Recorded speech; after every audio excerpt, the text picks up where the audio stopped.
So ఒక విషయం చెప్పండి, జనరల్గా గవర్నమెంట్కి గవర్నర్లకి ఉన్న వివాదాలు, ఈ కాన్ఫ్లిక్ట్స్ ఇవన్నీ పక్కన పెడితే అసలు ప్రస్తుతం మీరేమనుకుంటున్నారు యాజ్ అ రిటైర్డ్ గవర్నర్? అంటే ఆర్బీఐకి ఎలాంటి స్వయం ప్రతిపత్తి ఉంది? ఇచ్చారు అంటున్నారు కానీ నిజంగా ఉందా? Is it really creating that అటానమస్గా నిజంగా వ్యవహరించగలుగుతుందా? అసలు ఎంతవరకు ఇండిపెండెంట్గా డెసిషన్స్ తీసుకోగలుగుతుంది?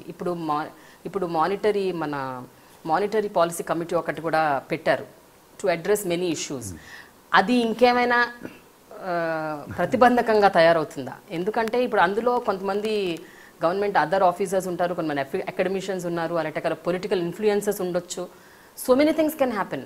మీరేమనుకుంటున్నారు? ప్రస్తుతం ఉన్న ఆర్బీఐ స్టేచర్ అండ్ స్టేటస్ సేఫ్గా ఉందనుకుంటున్నారా?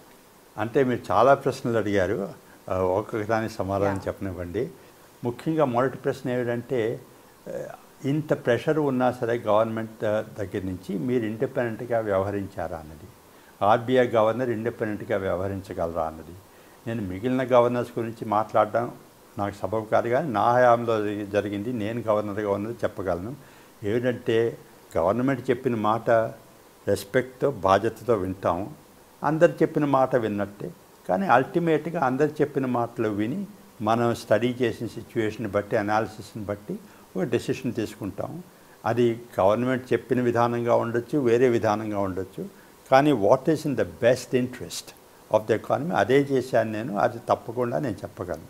ప్రెషర్ ఉన్నమాట వాస్తవమే, కానీ ప్రెషర్ మూలంగా నేను ఇన్ఫ్లుయెన్స్ అయిపోయి నేను చేయవలసింది చేయకుండా గవర్నమెంట్ వాళ్ళు చెప్పింది చేశాను అన్నట్టు మటుకు నిజం కాదండి.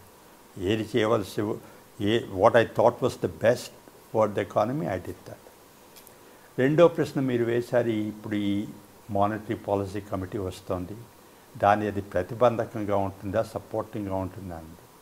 ఇది ఏమిటో చాలా అపోహలు ఉన్నాయి. మానిటరీ పాలసీ కమిటీ వస్తుంది, దీని మూలంగా ఆర్బీఐ ఇండిపెండెన్స్ అది దెబ్బతింటుండేమో అని. ఇవి నేను అపోహలని అనుకుంటున్నాను. ఎందుకంటే ఈ మానిటరీ పాలసీ కమిటీ అన్నది మనము సృష్టించలేదు, మన దేశంలో ప్రయోగం మొదలుపెట్టలేదు.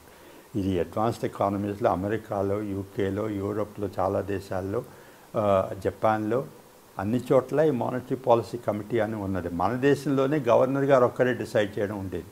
ఇప్పుడు మనం కూడా ఏదైతే best practice in the world అది అడాప్ట్ చేసాం. కొంతవరకు మనకి కొంత సందేహాలు ఉండొచ్చు, ఎందుకంటే ఈ కమిటీలో 6 ఉంటారు. దాంట్లో 3 ఆర్బీఐ వాళ్ళు, 3 బయట వాళ్ళు. ఈ 3 బయట వాళ్ళని గవర్నమెంట్ వాళ్ళు నామినేట్ చేస్తారు కాబట్టి వాళ్ళ మాట వినే వాళ్ళని నామినేట్ చేస్తే ఒకవేళ ఆర్బీఐ ఇండిపెండెన్స్ దెబ్బతింటున్నాను. కానీ నేను చూసిన ఏంటంటే, చాలామంది ఎక్స్పర్ట్స్ ఉన్నారు, they are all eminent experts. ఎవళ్ళని వేసినా వాళ్ళు నా ఉద్దేశం ప్రకారం దేశ ఆర్థిక పరిస్థితిని చూసి అడ్వైజ్ ఇస్తారు. కానీ వాళ్ళ గవర్నమెంట్ వాళ్ళు చెప్పారు కాబట్టి అదే అడ్వైజ్ ఇస్తామని అలా చేస్తారని నేను అనుకోను. అంటే అదొక విజువల్ థింకింగ్ అండి మీది.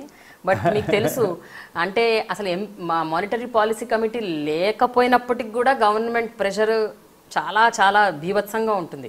అలాంటిది ఇప్పుడు ఈ కమిటీ పెట్టి అందులో ఒక 3 గవర్నమెంట్ తరపు మనుషుల్ని పెడితే I don't know how it will go and how it will turn out. Anyway, మీరు అన్నారు, I hope your doubts are mistaken. Yeah. And the committee will work well. Okay.